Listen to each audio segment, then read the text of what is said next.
Oh, I thought my screen was, I said frozen, but no. I thought nobody was speaking, so my screen had frozen. No, no, I was just connected to my some other device to the tab. So I'll just share my screen now.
Is my screen visible? The voice is audible. Everything is fine, right? Yes, sir. Okay. So I hope till now you would have done some of the feature engineering part, right? So I hope you would have done with. Okay, can somebody tell me what are the some of the things that you do in the feature engineering? You have already done, right? With week three, right? So what are some of the things that you do in the feature Computation, transformation? Let's for example, then yeah. So in the feature, scaling.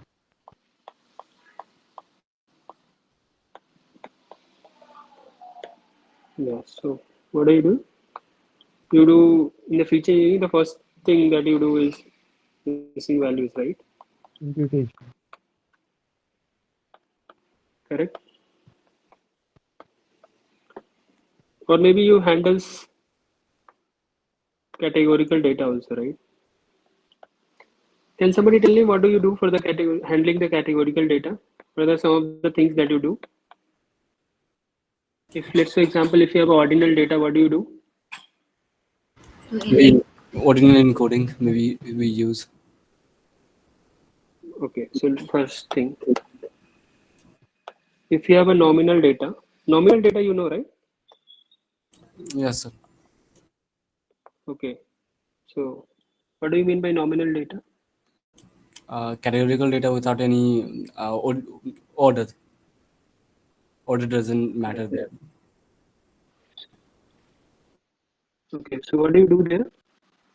Label encoding.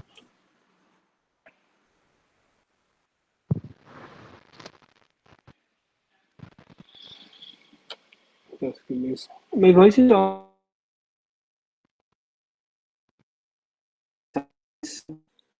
one second.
Yeah, is it visible? Is everything fine? You just let me know. Yeah. Yes. Okay, Yes, sir. it's fine. Yeah, so for handling the categorical data, saying something, right? So there are some 2-3 steps, right? 2-3 methods generally. If let's for example you have in the label itself you have some category, right? So then you can handle with the label encoder, right?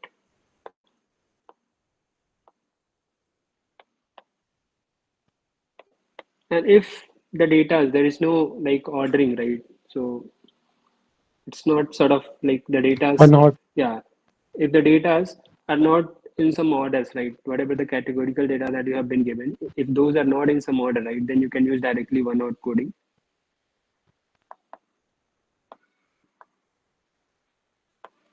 But if sort of, let's for example, you have been some sort of a review, like excellent, good, or something. So there is some order, right? So then you can use ordinal encoding. Okay. I hope you must be knowing all those things. I'm just going revising this.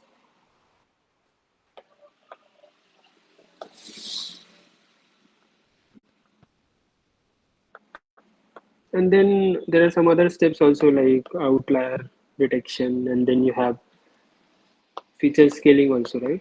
Can somebody tell me what do you do in feature scaling? Okay, you would have heard about at least two, Standard right? Min scaling. max and this normalization, right? Yeah, standard scaling or the normalization that yeah. Standard also you would have heard of that. Or you do the normalization. Both are almost same only. Okay, so these are some of the steps that you do in the feature engineering, right? Or there are other steps also like other things also like you do altogether a new feature construction also you do. Or maybe you want to select some new things that those are not important so you remove also. Or maybe you can do some PCR some other feature extraction method also. So then these are some of the steps that you do before applying any model, right? So these are some of the steps beforehand itself. If you're able to do this steps nicely, this 4 step that I told, feature transformation, construction, and selection and extraction. These 4 if you are doing, right? And even though your model that you're using is bad, right? And you have done these all 4 things very nicely, you'll be getting a better result than somebody who has not done this feature engineering nicely and using a very nice model. So even though with this all 4 steps, right, whatever I told you, if you are doing very nicely with a very bad model also, you'll be able to do it much better than somebody who has not done the feature engineering nicely. And even though they are using some good model. Okay, so this is a very important step whenever you're building any models. Okay, so this you must be very much well versed with that. You can practice, I guess, in the week it has already been done.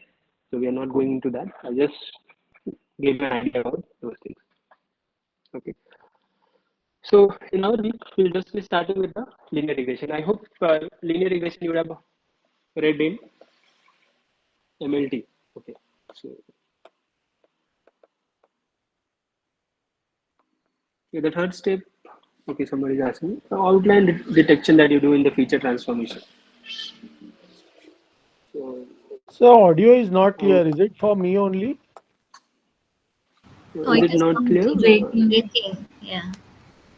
It's raining, so might be that can be a reason. So, should I try some different network or is that fine? So it's coming properly, only breaks sometimes. Oh. So please let me know if it will break more. Like then I can change. Maybe I'll just use my mobile network. So might be that will be better. Okay. So what I will say, yeah. So outlier detection that you do. So, and these are the first step. Like this is the first one you can say. Or the first that I was saying, feature transformation. In this feature transformation, there's all 4 steps generally comes up. Missing it, then handling missing data or maybe categorical or outlier or feature scale. There are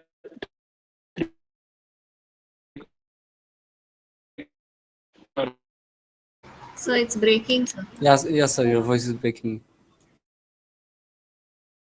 example you're doing oh, it's there. Okay, is it? Okay. Okay, I'll just change it to my mobile data.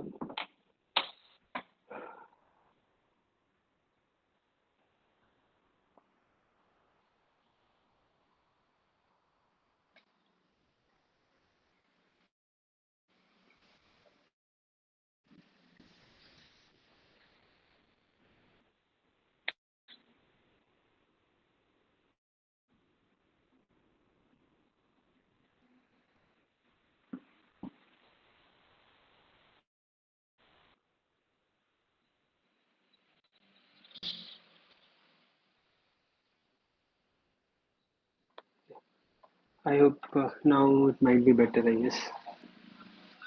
Yes, Is sir. it fine now? Okay. So what I was saying, the first step that you generally in the feature engineering is the feature transformation. In the feature transformation, generally you deal with this four step mostly.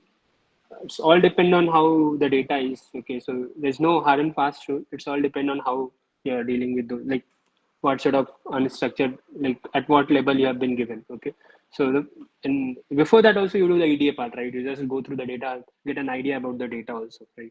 And then you do the feature engineering. In that feature engineering, you do the first step is transformation. In that transformation, you deal with missing data or categorical or outlier detection, or you do the scaling. It depends on the model also. So some models generally are very prone, or you can say very active to the feature engineering. Sorry, feature scaling, because maybe you would have heard of some of the models where you deal with the Euclidean distance, right? If you have a, let's for example, some features where the data set is in the form of, let's for example, 1 comma some 1 lakh. Similarly, 2 comma 2 lakh, right? If you'll calculate the Euclidean distance, the second feature will be having a higher sake, right? So then your model will totally dependent on the second feature itself, totally remove the first feature itself. So in those cases, it very highly like if you do the feature scaling, then only you'll be able to do it better. Just give me a second.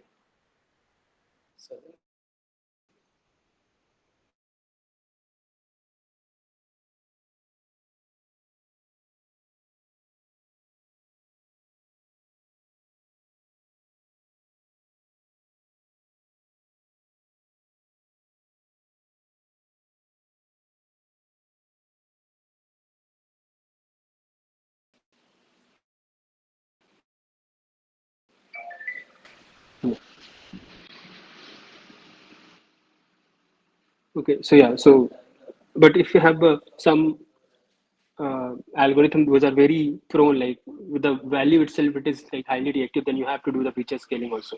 In that feature scaling also you have some of the model like min max or normalization. There are also that are but those are not that used. Then you have a feature construction there to altogether build a new feature itself, and then you have a feature selection. Let's for example you don't want some of the features altogether, right? Maybe let's for example one feature is weight and the other feature is height, right? You can remove one of the two because both are almost directly proportional. So if some feature, if you're able to know that those are highly correlated, right, you can just remove some of the features altogether. Okay, and then you have a feature extraction. There you can use PC or something. Okay, PCNI also you can use. So these are some of the things that you do in the feature engineering. Okay. Okay, so this is fine. Let's move to the exactly this week what we are going to do. Okay, so we are going to do regression. Mostly we'll be doing the regression and the classification both. We'll just be going through the theory part of both regression and the classification, and some of the hyperparameter tuning. Why do we do that? What can we do? All sort of things we'll be doing. Okay.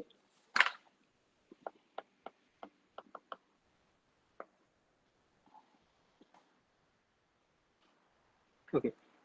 So can somebody tell me what do we do in the linear regression? This is one of the very basic model, right? That we do. Yeah, we're try to learn these relationships by fitting a line, or maybe uh, any higher degree, maybe kernel regression or linear regression.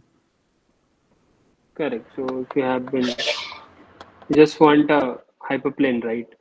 That should fit your data, right? That is like fit your data. I mean, whatever the laws that you're using. Let's for example, you're using the mean square data. Okay, so you want to just minimize those errors, right? And then in the end, you'll be having some sort of a hyperplane that you will be getting. If you're dealing with just a single column, then you call it as a simple linear regression, or multiple linear regression if you're just dealing with a multiple like multiple column if you're dealing with. Okay, so in the starting, I discussed about something called dummy regression, right? So dummy regression is nothing but sort of like you have a data set, right? Without even seeing the data set, or maybe you are just seeing the data set and then just the label, and then you're calculating some mean, okay, or maybe some median sort of things, okay, and then you're calling it as a, that's exactly not even a model, but it's like a dummy. So whenever any output that you have to predict, right, anything, any data point that you have been given, right, you will directly predict it as a, you'll just give the output as a median or a mean, something like that. Okay, so this is the dummy regression, and then in the scikit-learn API also you have something called dummy regression, right? If you'll go to the dummy scikit-learn dummy, you'll be having a dummy regression also that you can import and then you can use it. Just,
so what I was saying is in the linear regression normally you have to just fit a line, or you can say a hyperplane according to the linear, like the data set that has been given.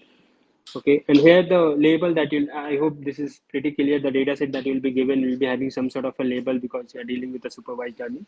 And then the label will be having some sort of the continuous value. It's not a like categorical value. If you're dealing with the categorical, then that you already, these are very basic things, but you must be knowing that then they have to use some of the model that the classification stuff uses. Okay.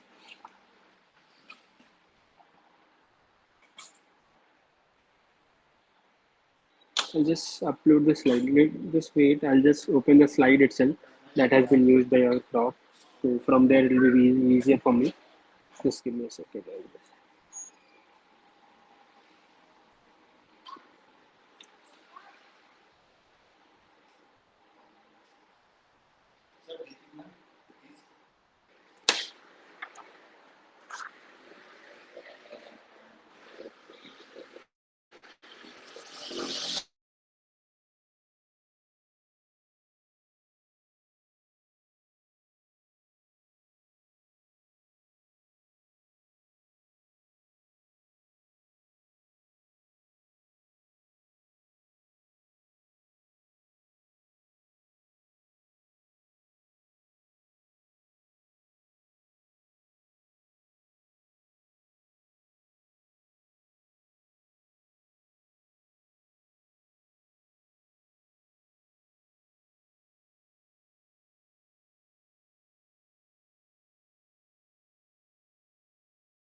Yes.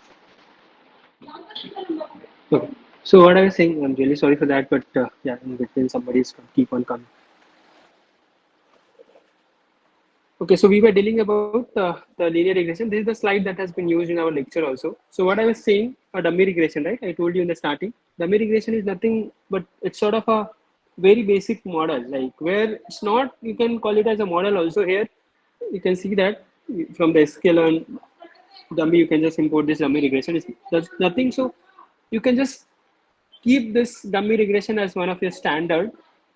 If your model is like if the score of your model is bad or lesser than this dummy regression, that means your model is really very bad, like, because this model is not even looking at your data also, it's just looking at some of, let's for example, the label that you have got, and then it will just calculate. So strategy, so there are some 3-4 type of in the dummy regression also, the strategy, like for example, it has been given mean, median, quartile, or constant, some sort of a constant also you can give it.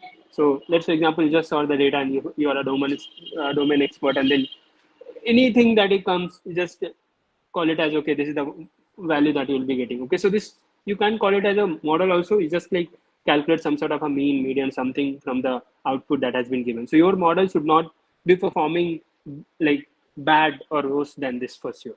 Okay, you can just think of as some sort of a standard, not even standard, but yeah, it should not perform worse than this model for sure. Okay, so in the linear regression also, you can have a, one is the linear regression, the other is the SGD. Okay, so in the gradient descent, so what happens, you might be knowing the ML from the MLT, that if you are dealing with a very large set of a data set that has a very large number of features also, and then you have a large number of data set that you're dealing with. Okay, so then you don't solve it directly, okay, with the differentiation or something. You just go with something called as gradient descent, and then you try to find out the solution, right?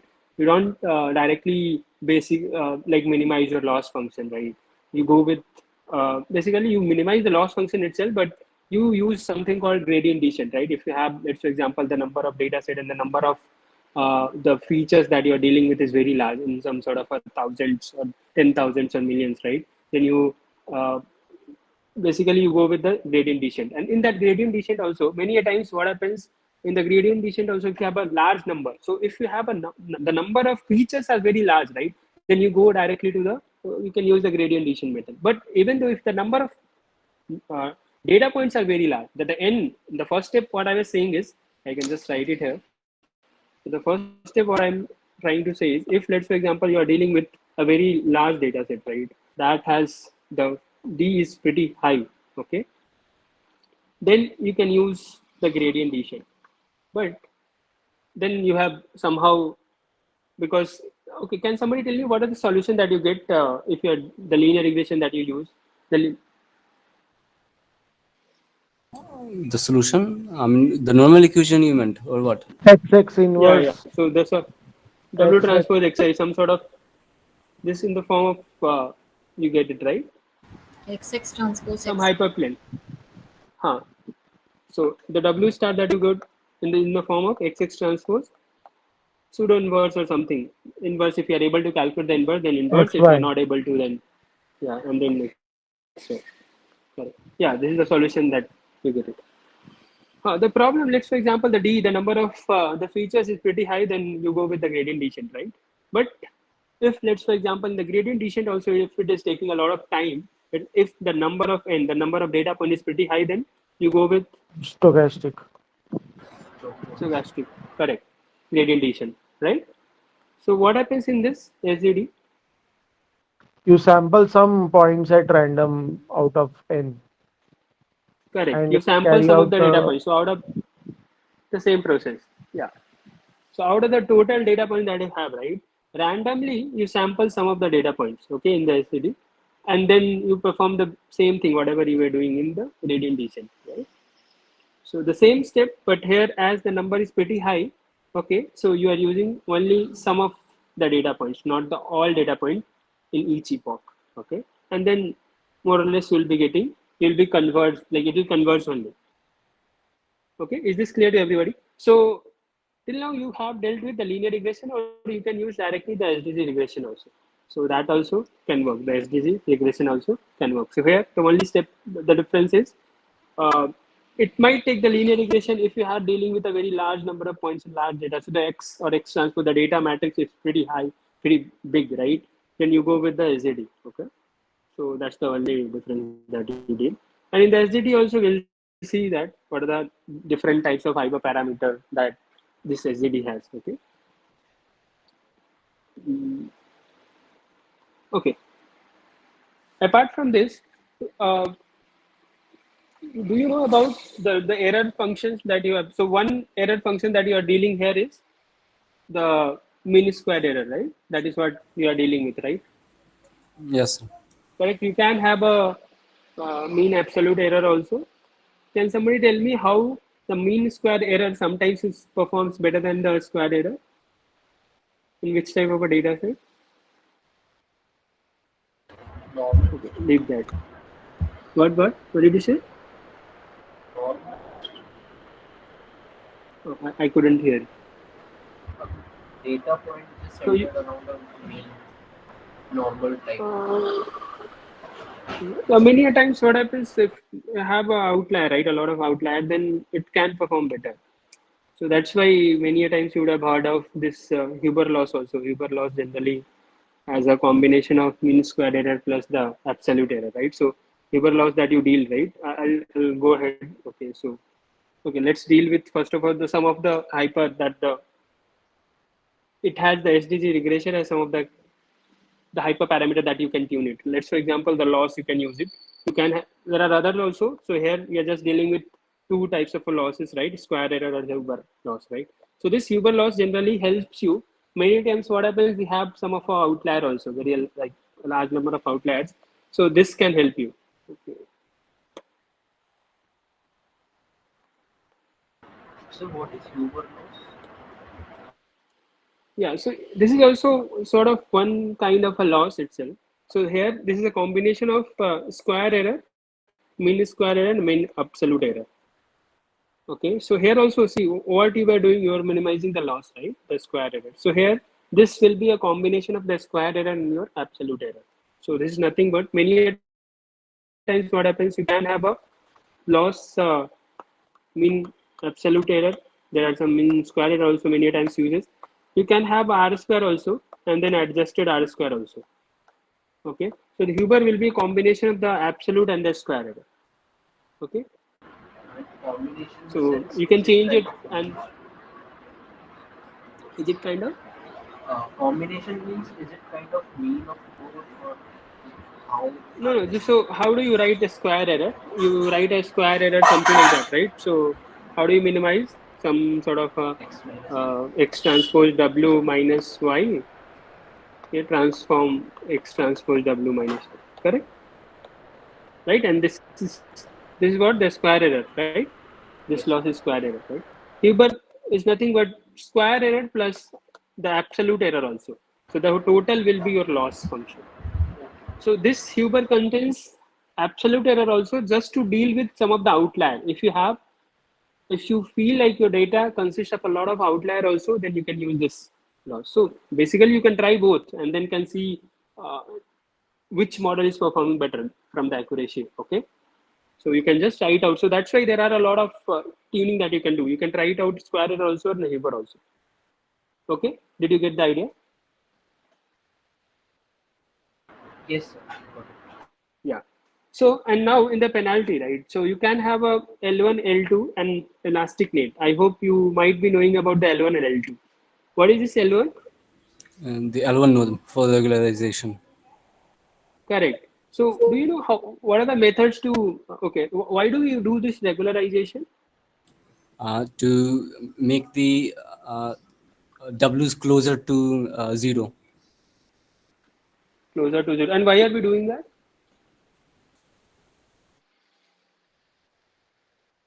Okay, So that see, we have uh, sparse. To reduce output. Reduce overfitting.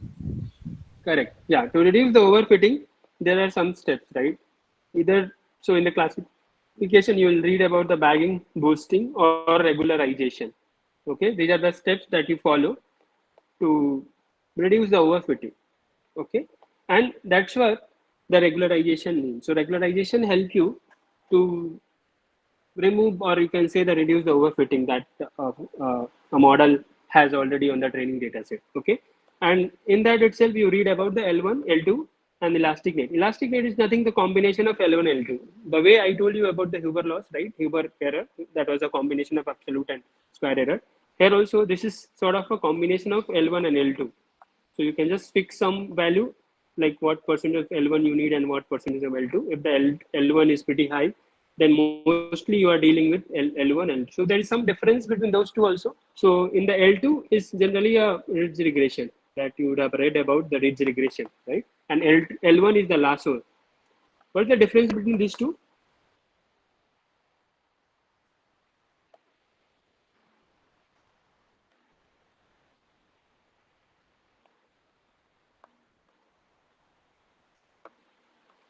So L2 is what? Ridge regression, right? So in the L2 regression, what happens?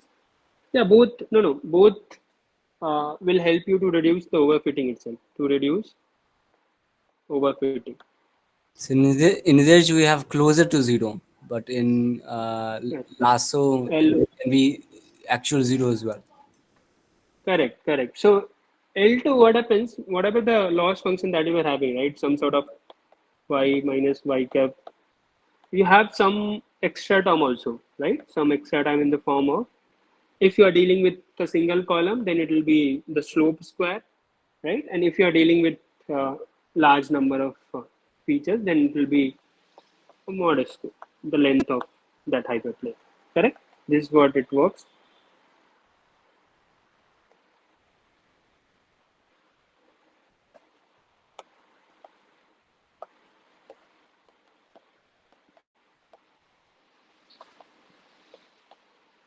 Okay. So in the L2, what happens?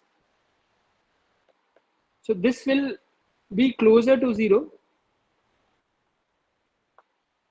but not, it will not be equals to zero, right? So whenever you have to make like, if let's for example you have a lot of features, right?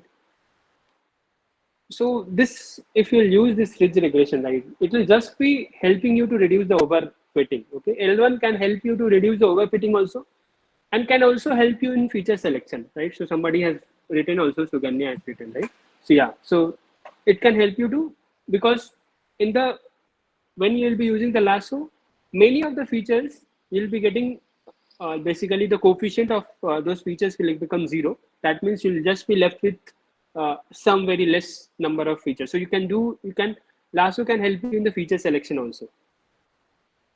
Okay, so there it's pretty simple. So there it will be just be the mod, or if you are dealing with a single column, then it will be just be a the mod of the slope. Okay, in the L1.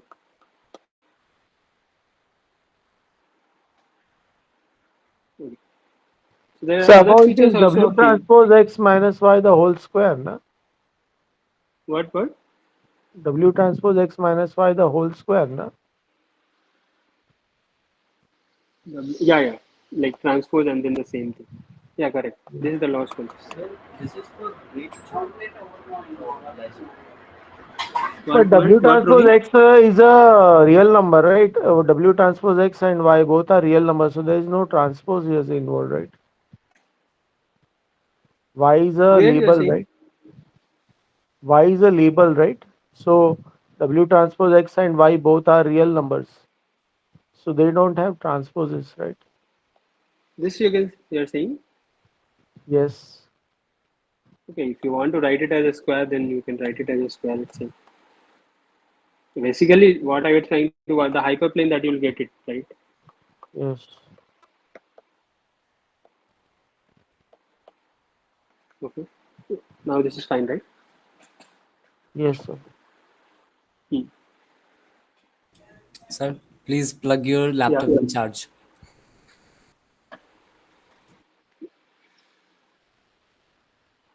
Okay, tablet. Okay. Yeah.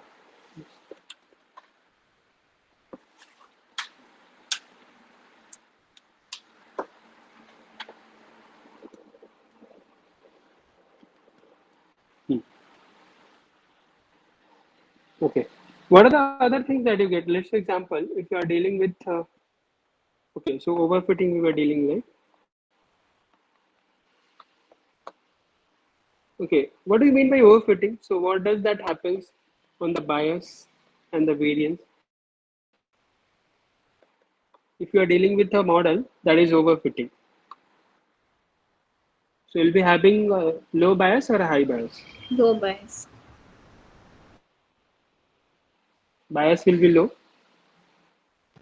That means it is learning too much from the training data set, right? So if it is learning too much, that means it's already biased from starting. Okay, and then high variance, because it will work, it will perform very bad on the test data set. So there will be a high variance between like there will be a high variance between whatever we'll be getting from the training data set and the test data set. Correct? So there will be high variance and the low. But what do you need? If you are building a model, exactly what do you mean? What do you need in the case of bias or variance trade-off? What do you need basically? You need both high or both low. Both. Both low. Yeah, you need both low. Correct? It should learn from the data set also, and then it should perform on the test data set also. Okay, so whenever you will maybe so the whatever the so it should be having both of them should be low. Okay, so it should learn from your data set also and perform on your test data set also. Okay, so this is what your L1 or L2 regularization also will help you to overcome this overfitting also. So here, whenever, let's for example, you were having some sort of a lambda, this is basically inverse of the variance. Whenever you'll increase the value of the lambda, what do you think? What should happen? So in the even ridge regression also directly you can use it. If you are aware of that, ridge regression also directly you can use it. So there you don't have to hypertune with respect to the penalty. You can directly use the ridge regression itself. Okay, there the loss function it will be taking this as a loss function. Okay, so in the ridge regression, or you can say whenever you are using this loss function, if the lambda value will increase, what will be the impact on the model? Whether it will start underfitting, overfitting, what will happen? The overfitting will be reversed. The variance will decrease. Correct. It will start underfitting, right? Yeah, correct. So whenever the lambda will increase too much, right? So if you can just whenever we'll be doing the demo part, right? So we'll just increase or decrease the value of the lambda also, and then we'll plot it. Maybe we can plot the bias versus trade, like bias variance trade-off also, and then from there also you can get to know.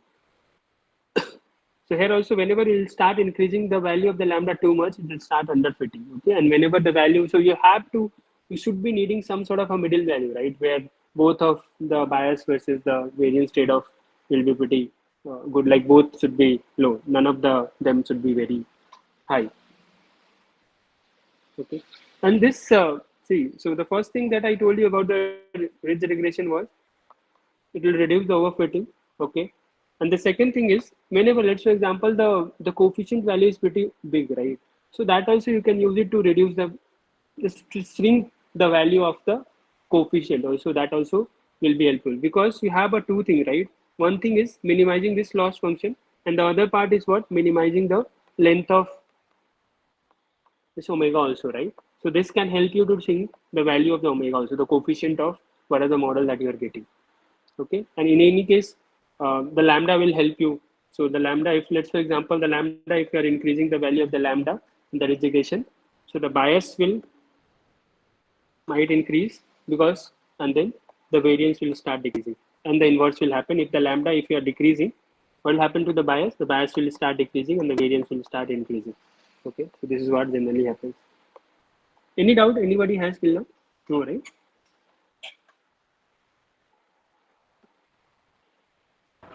So, why does Yeah. variance increase? Lambda increases. Sorry, decrease. Where? Why does variance decrease when lambda increases? Can you give an idea? In the second case you're talking about? Yes. Yeah. So if let's for example the lambda is decreasing, what will happen to the model? It will start underfitting, right? Sorry, overfitting. Like overfitting, I mean it will come to the normal. Let's for example, you have a very high value of the lambda, right? At that time, what will, if you have a very high value of the lambda, at that time model is pretty underfitted, right? If the model is underfitted, what are the bias and the variance? Bias will be high. Let's for example, you have a three different type of a model.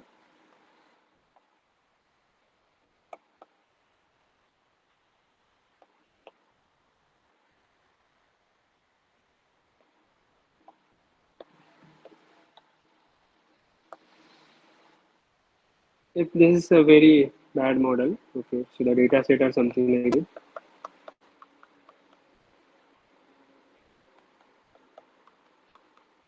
This model is something like that.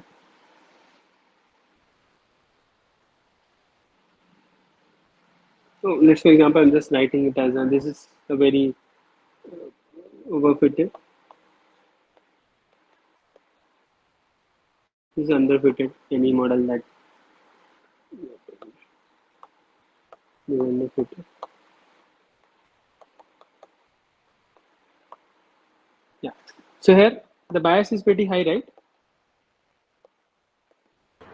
Yes. Most of the Correct. points are not common. Yeah. So if the lambda will decrease, right, it will come back to the normal, right? That means the bias should reduce, right? The bias should come down. So that is what will happen here. The bias will start coming down. Okay. Got it, right? Yes, sir. Yeah.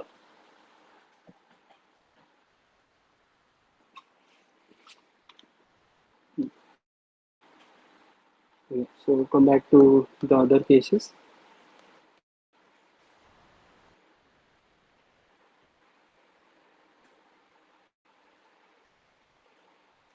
So I hope this three is clear. Why, when can we use the so penalty L1, L2 elastic net? You can use it depending upon the data set and where you feel like if the model is overfitting, underfitting, or not.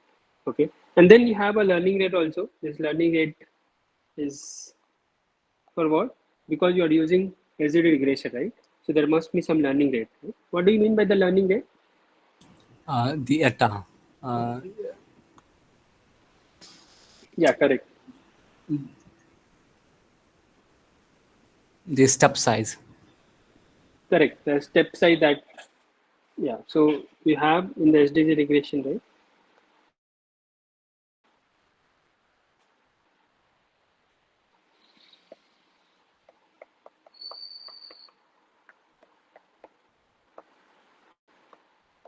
Times some,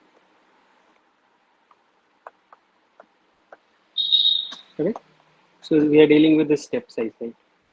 Or the eta. So in the whenever you'll be using the scalar, it will be something like eta naught or something. In this WT, form, right, in the sir? hyper. Delta F WT, right? Yeah, yeah, yeah. WT also you can write. Okay. So this is what we are dealing with. This can have like 3-4 types, right? You can deal with, maybe you can give some constant value also.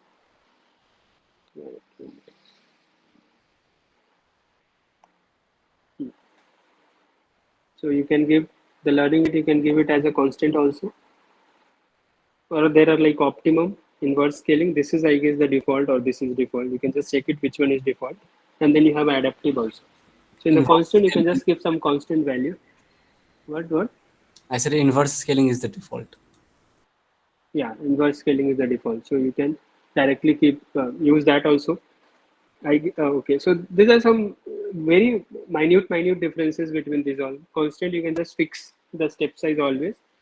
Optimum, I guess, changes. We'll have to see in the slide itself.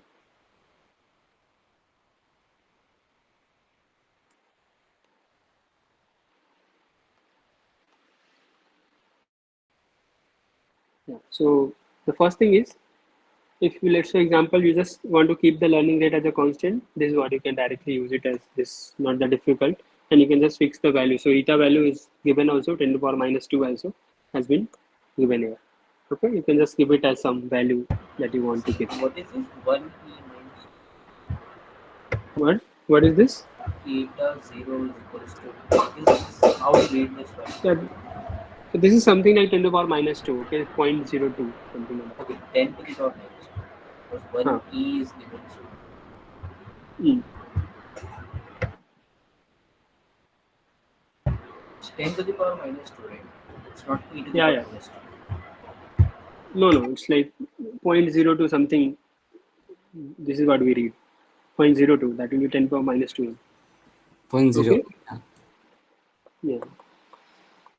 Oh, 0.01. Yeah, correct.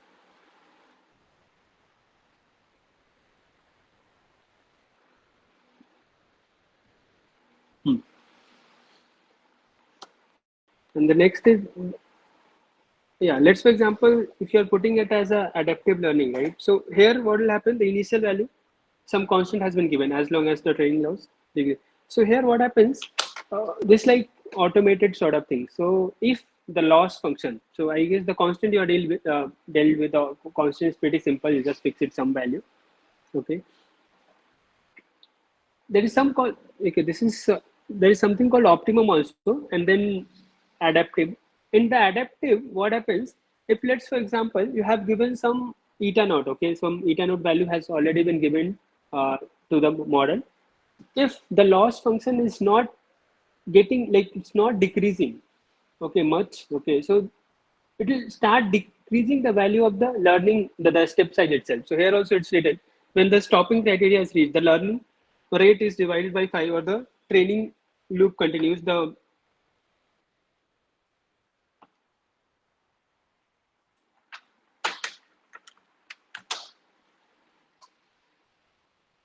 maybe you can just open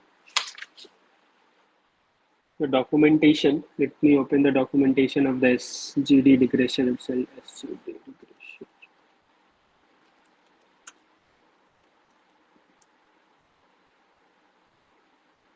And you can also, because see, there are a lot of hyperparameter that you have to go. So each and everything is very difficult to know and remember also. So maybe you can go through the documentation of the SGD regression. That will give you an idea about like what sort of things that you can keep on changing the learning rate, how to changing the learning rate, which one will be suitable, and all right. Here, where the stopping criterion is mentioned, stopping criterion, What? stopping criterion, where it is mentioned in this uh, code. Yeah, Stopping there is something criterion called is stopping generally criteria. we run the this gradient descent for some particular times or till the what do you say it there is no change in the until a minimum value is reached. So stopping criterion can either be the number of times we want Maximum to run the. iteration. So Yeah, where you the. can fix. Yes, sir. Please say what you are saying. Yeah, so if you, let's for example, there is something called a stopping criteria also. Maybe in the next or some slide.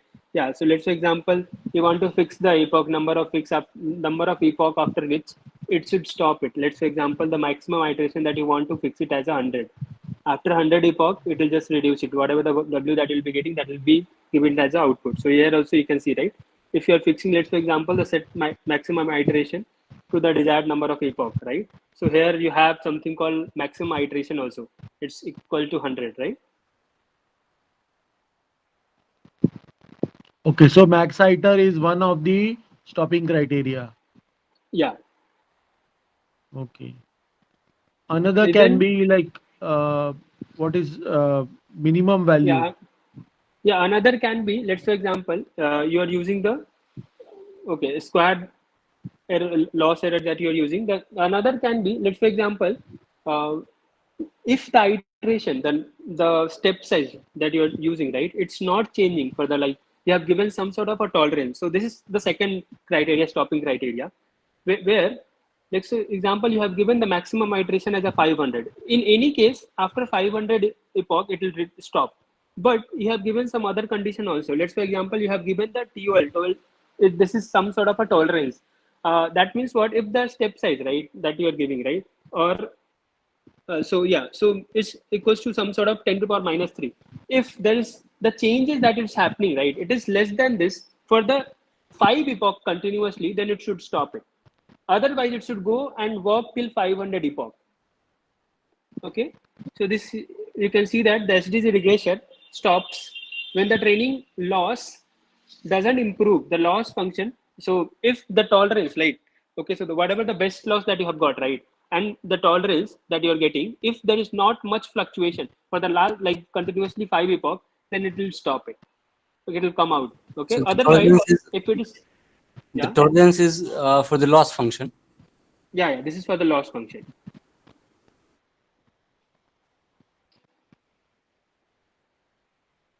Okay. So what is the adaptive, what do you say, eta doing? Adaptive hyper, uh, adaptive eta. That was it, no? Adaptive. Okay, you're talking One about was a the, constant and the other was adaptive, right? yeah, there are 4 types of what do you call that? You can change the step size. Okay, Step so one size, step was, size. yeah. So the adaptive, what it will do is, I guess the adaptive. See, let's, for example, you have given in the starting itself the step size, you have given some value, right? And if there is not much changes in the loss function, right?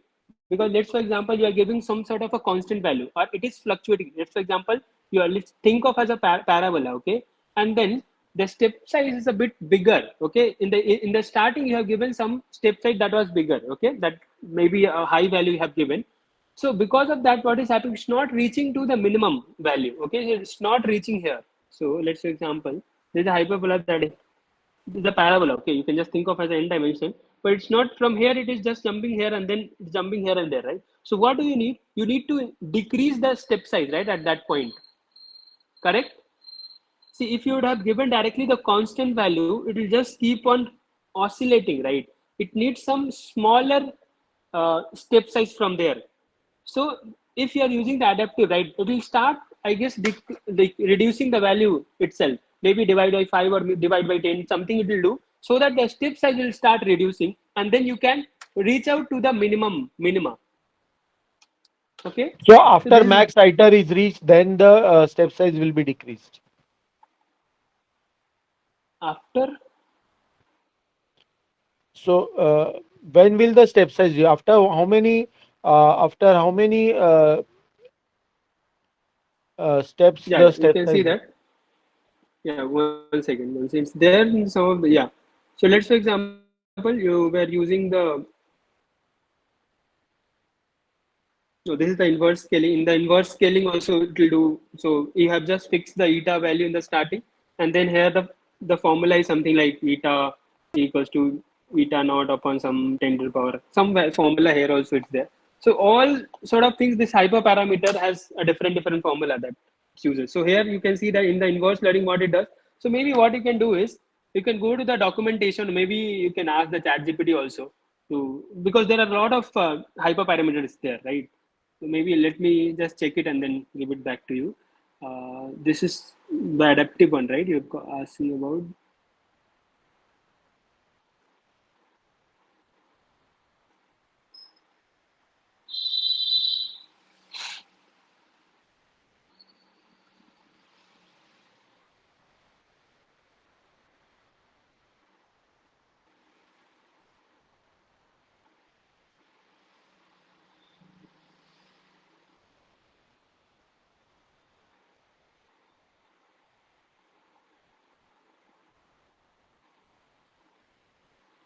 Yeah. So in the adaptive, yeah, that is whatever I was saying was correct only. See, if so it's given like the, if, let's, for example, some score that the validation is score, or the score that you're getting, right, is not improving. Okay, for the 5 epoch, for the 5 iteration, if the score is not improving, then what we'll do is the eta will get divided with 5. So the step size will be further divided in the adaptive, if you're using, in spite of constant, if you're using the adaptive mode. Okay. Okay, sir. Are you there? Yeah. And in the inverse scaling, what it does in this, here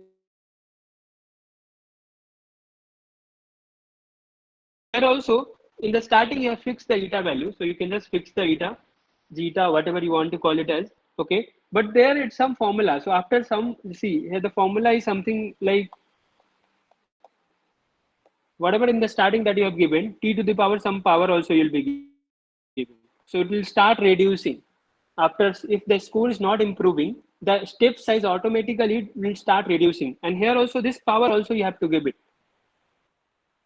Okay, in the inverse scaling. But in the adaptive, it was automatically dividing by some 5 or some constant value it was dividing. That also you have to check what is the default value that it does. Okay.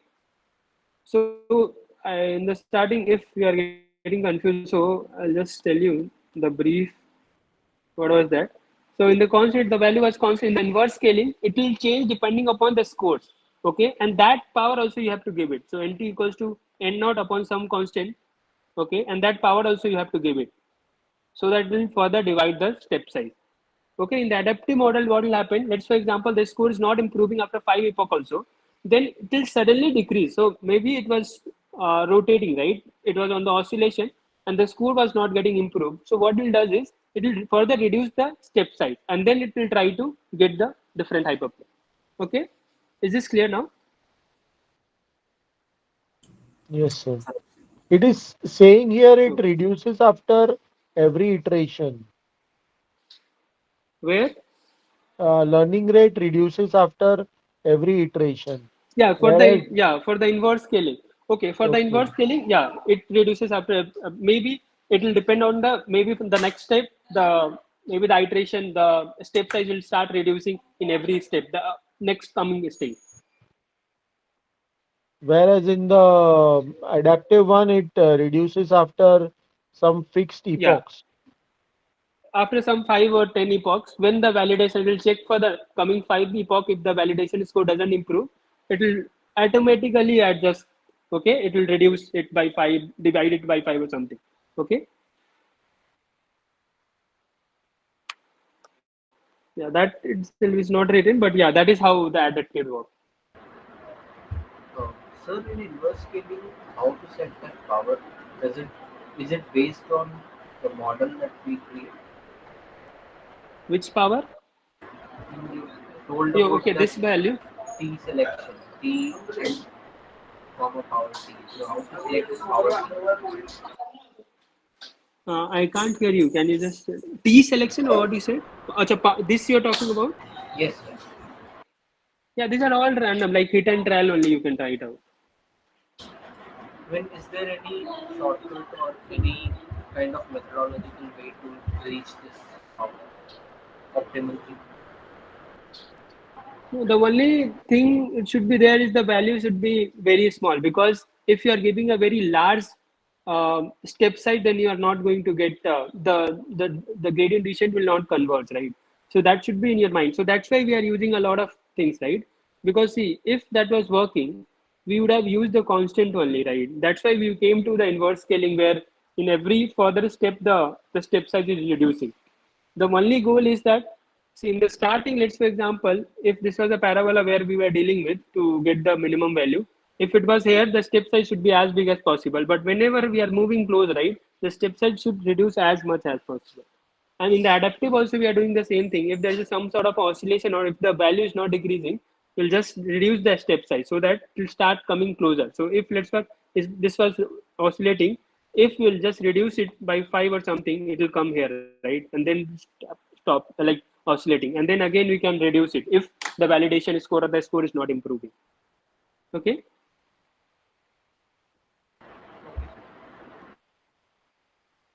Is it making sense? Yes.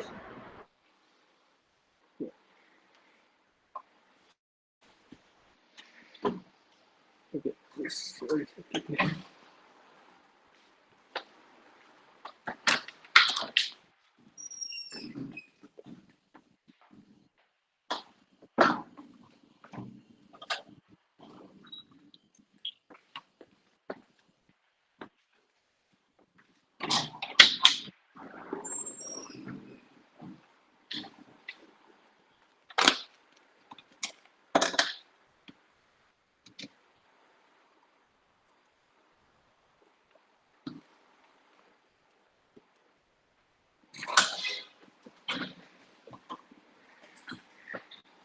Okay.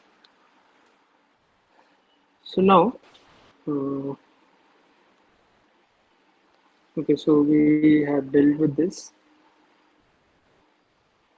What was remaining in that slide?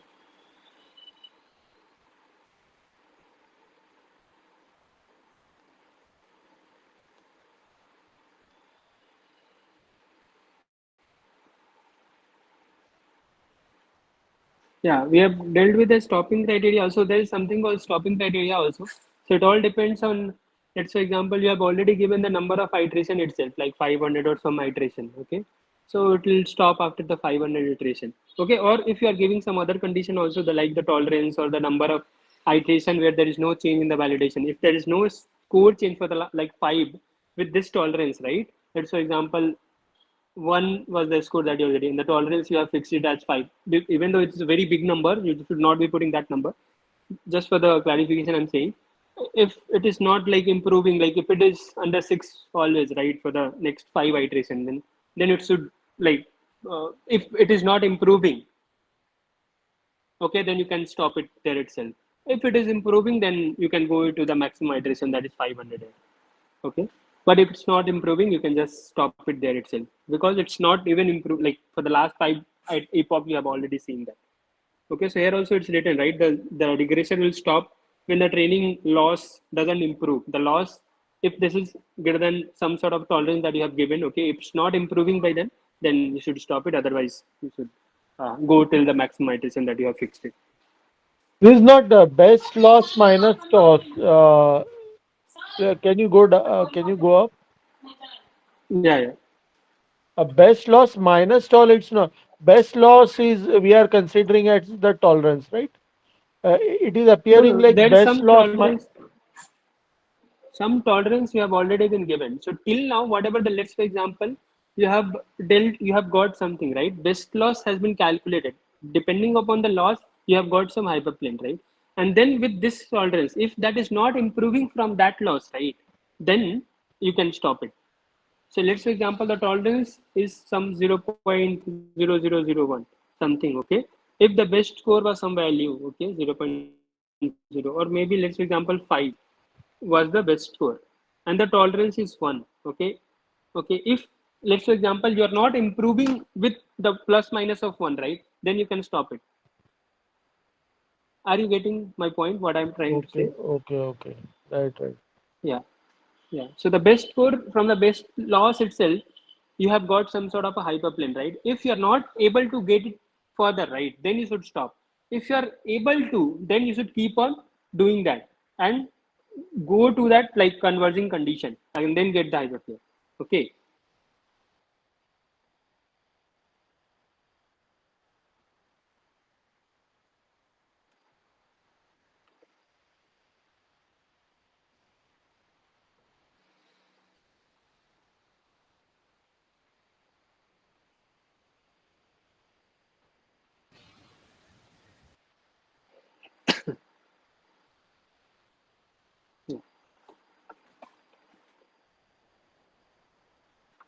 There are also other conditions also to stop, like to use the stopping criteria. This all things can be useful. Like when you will work on a data set, right? You can get an idea about all these things. Okay. Let's for example here also there's a pipeline, or maybe the in the regression itself, so many tuning has been. So the loss function has been defined as square error, right? The early stopping condition is also true here, and the iteration maximum iteration. So early stopping condition, it can stop in between also before that itself. And the iteration, the maximum iteration also has been given as some 500. Tolerance also is given. Validation fraction that you should be using to calculate the score also has been given as 20%, and the number of iteration also is given as some 5. So the same thing, only the validation, the score that it will be calculating in from some sort of it will just amplify some 20%, not amplify some sort of a 20% of the data set and calculate the validation score. So the same process here also with the tolerance score of some tolerance of 10 to the power minus 3. Okay. Yeah. So where will this Yeah. early stop terminate? Where can we get?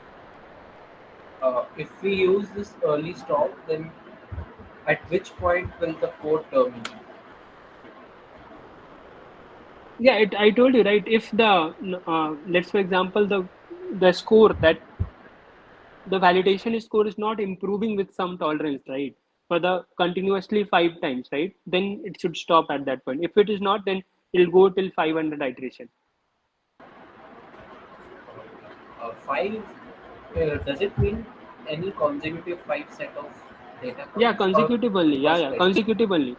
Yeah, it's consecutive only. Okay. So validation score, if doesn't improve by at least the tolerance, it should improve by at least the tolerance, right? For the consecutive epoch. If it is improving, let's for example, if after 4 it is improving, right? Then also it will go till 500, right? Keep on doing that the same thing. Like every 4 epoch, it is the validation score is not like it's not improving by the tolerance of whatever the tolerance that we have given, right? Correct.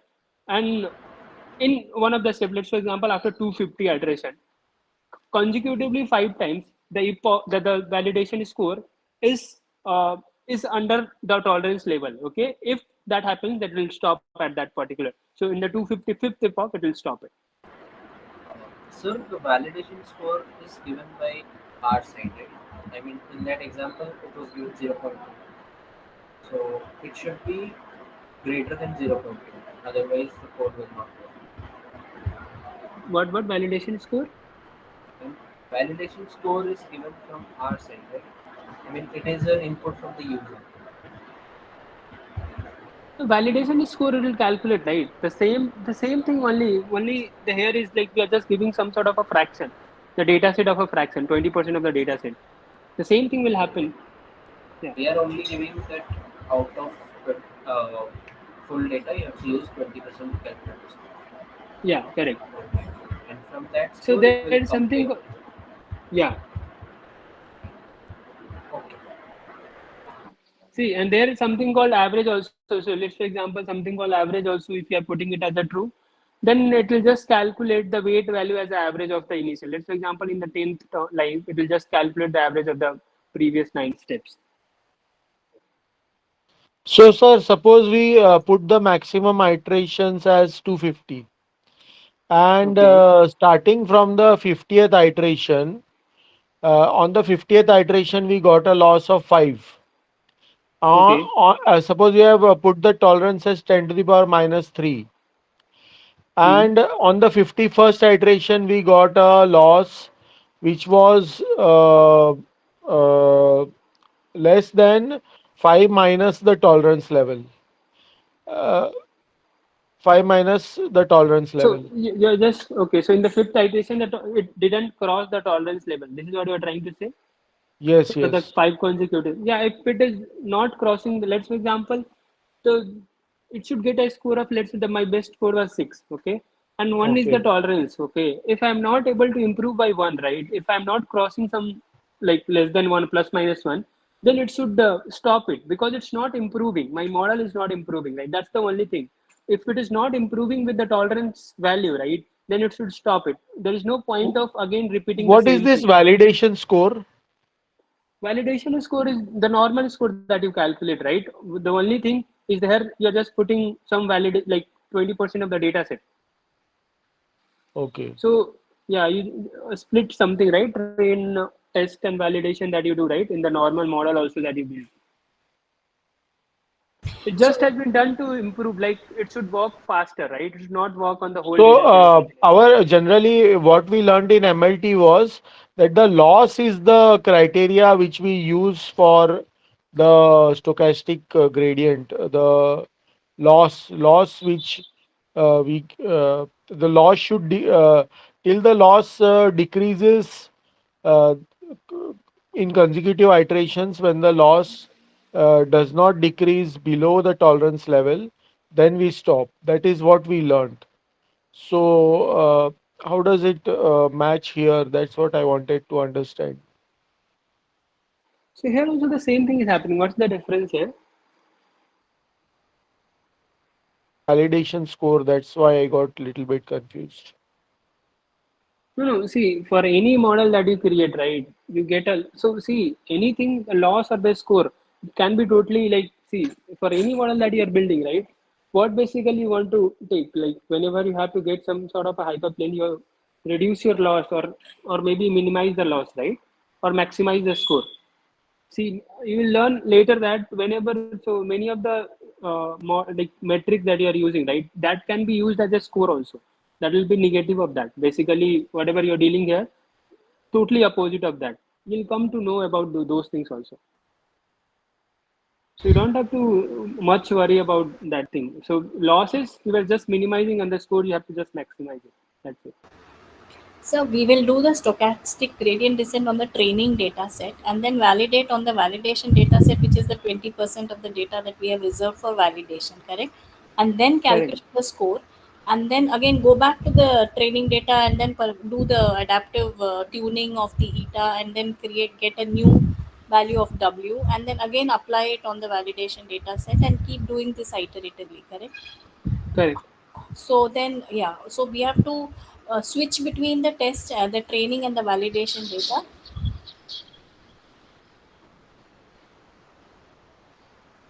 Yeah, yeah, correct.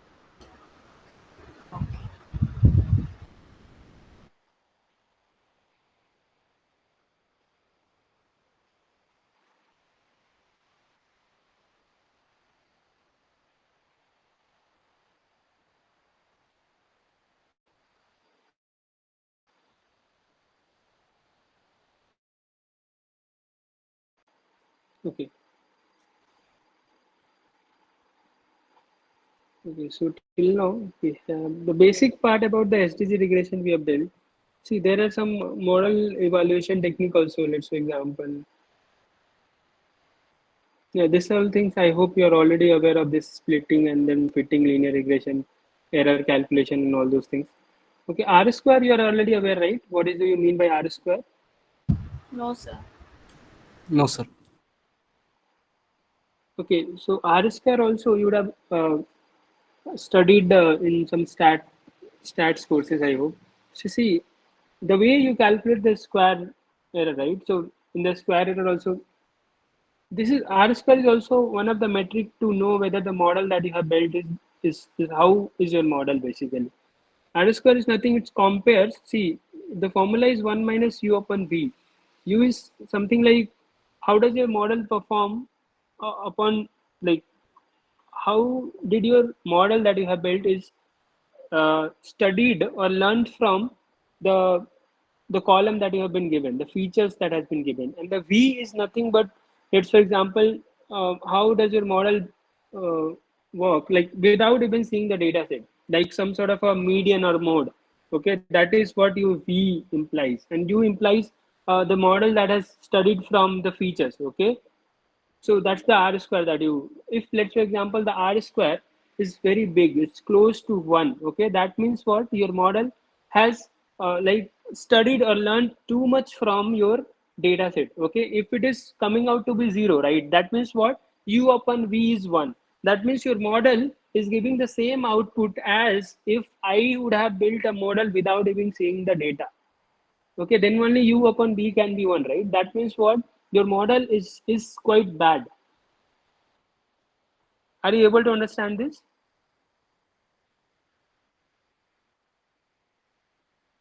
Can you Did you repeat it, understood sir? what I was trying to say? R square is nothing but 1 minus U upon V. U is like the model that has studied the model. Let's for example, you have built some model AX MX plus C something. This is your hyperplane that you have, straight line that you have built. That model, the MX plus C, some values are there for M and then for the intercept. Okay, that has learned from the features that has been given to you. That will be the U is that value. V is, even without seeing the data set, just by seeing the label, I just calculated the mean. Okay, this is like a very underfitted model. Okay, and this comparison U upon V is that value. Okay, so the whole together, if let's for example for any model, if you are getting R square as very big, okay, if you are getting R square as very big means what? Like the R square will be from -1 to 1 itself. It can't cross some other values. Okay, so this value, let's for example, if you are getting the value as close to 0, that means U upon V must be 1. U upon V can be 1 in those conditions where your model that has learned from the features and the model that has been built without even seeing the data are same, that means your model is very bad. Are you able to understand what I'm Yes. trying to say? Right? Yes. So yeah, and if R square is close to 1, that means U upon V is 0. U upon V is very small value. This can be small. Okay, that means what? Your model, at least whatever it's reflecting, at least it's reflecting, it's learning from your the features that has been given to you. Okay, and if let's for example the R square is less than 1, less than like 0, negative value. Okay, that means U upon V is very high. Means U is less, V is very high. That can only be in those conditions you're blatantly bad. Like your model is very bad. Like this can't be the like you should like even without seeing the model, whatever the accuracy the score that you're getting, with the data itself, you're getting a less score than that. Then only your R score can be less than 0. Okay, is it clear to everybody? This is some sort of a model evaluation that can give you an idea about how good or bad your model is. So this is what your R square is. Okay, so there is something called adjusted R square also that you will learn. Maybe I don't know whether it's there or not, but that whenever you have, let's for example, a large number of, if the feature number of features started increasing, right?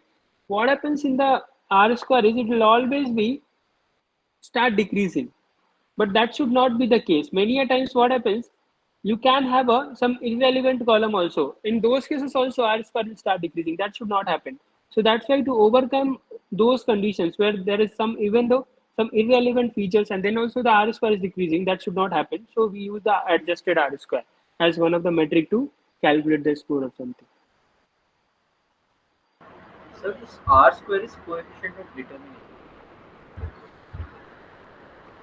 R square is coefficient. Yeah, you can name it as a coefficient of determination, that is, but mostly why do we use it? There's some sort of a score that we use to calculate. Okay, So it to check basically whether the hyperplane that you have built, right, is reflecting your data set or not. So, sir, if R square is 1, then it is good. If it is 0, then it is bad, and it is minus, then it is very bad. Correct. Yeah, so you can see that the best possible score can be 1, where you can have a U as a very high.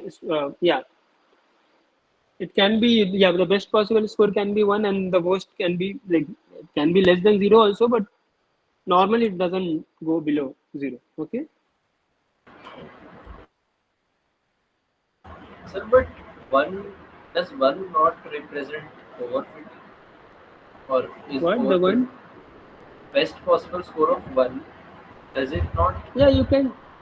Uh, Yeah, so yeah, you can say that it's some sort of a overfitting also because it's learning too much from the training data set. You can that's just what get I an mean. idea about, yeah, you can get an idea about like when you will perform the same model on the test cases. Okay, so it's all relative. So whatever I'm saying, right, it's like all whenever it's all depends on the data set itself. Okay, so whenever you work on the, it's like a whatever the score. Okay, R square, so okay, that's fine. It's like a total theory. Like in whatever we were discussing, like in the SDG regression, whenever you will try hit and trial, right, then only you'll get an idea. Whenever we'll do it, like the demo, then there won't be much confusion because you can just plot it and then see the scores, everything. But here, because there can be n number, if you just go to the documentation of this regression, there will be at least 50 like things that you can keep on changing, and to know everything is very like very difficult. You can just have to only try hit and trial only. Okay, if I'll change this, what will happen? If I'll change that, what will happen? Okay, but there should be some fixed 4 5 things that you must be knowing. Okay, how to, like in the feature engineering I told you, right, in the model building also, at least the basic things like the how to change the learning rate. Okay, this all things, if we have a overfitting, should be you knowing how to use the penalty. Okay, the loss function, these all basic things you should be knowing. Other than that, anything you can just keep on changing, ask the chat gpt, and then you can just learn from there itself. Okay, from the documentation. Okay, so while working on the data set only you'll be able to. Okay.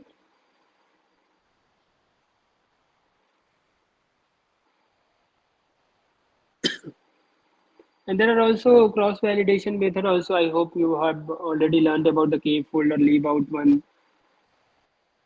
These all things also you would have studied. Correct?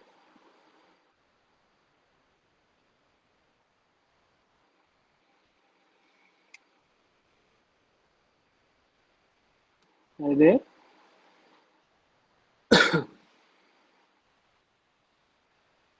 Are you able to hear me? Hello. Yes, sir. Sure. Yeah.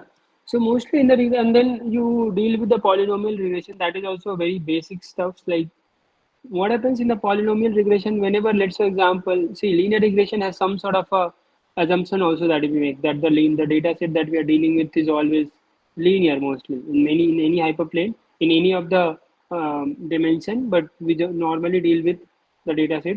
We just assume that as a linear. But let's for example the data set is not linear, right? Then you can the kernel also you can use it, or one sort of kernel that you deal with is a polynomial regression, right? Where you just give it some sort of a degree. Like you have, let's for example, the column was x1 and x2 height and maybe the hair color. Okay, the color can be you can just give it in the form of 0 to 1. The darkness you can just give it as work or whiteness as 0. There, if let's say example those data set was not linear, very linear, then you can just go to the different dimension also. So you can use the polynomial regression also there.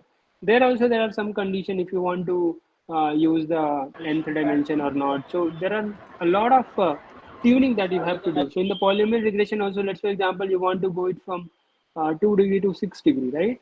Or maybe so you can just use it x1 square or x2 square, x1 xp.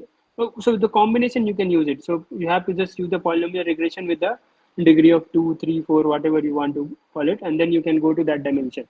And then in that dimension you can just use the regression method and come back. Yeah, you're asked something, Rohit. You're asking something. No, sir. I accidentally. Okay.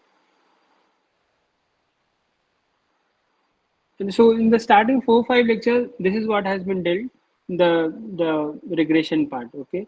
So what you can do is you can just try it out on some of maybe in the next session in the starting 30-40 minutes. I'll just try to work on some model. Okay, and then that can give you more clarity, and then we'll move to the classification. Okay. So whatever the doubt that you have, maybe get clarified once we'll work on some sort of a data set. Okay, because many a times even hyperparameter it's very difficult to remember what does and then okay, so maybe we'll work on the data set that can give you a more idea. So next session I'll just be going through this like one data set will be working and then the classification. I hope classification is much easier to understand. There's nothing very difficult to understand the classification. Is this fine? And maybe you can go through the at least the topic, at least the slides that has been given. Okay, just go through the slides to get an idea about the sklearn API that you use. Yeah.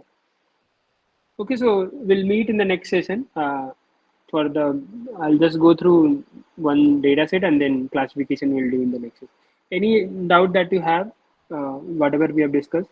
We have not discussed much. We have just discussed about the same slide that professor has used in our fourth week.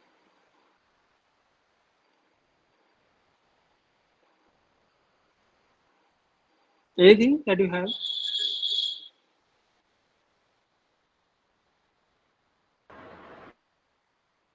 As of now, nothing, sir. We'll try out and have a reach out. Okay. And you can also go through the at least the regression documentation from the sklearn website itself. That will give you more a bit clarity. Okay. Okay, then thanks. We'll meet again in the next session. Thank you. Thank you, sir. And for any doubt, you can just put it on the Discord, or maybe you can just, if you have my mail ID, you can just mail me also, vishal@study.itm.ac.in. And then, okay. Thank you. Bye. Thank you, sir.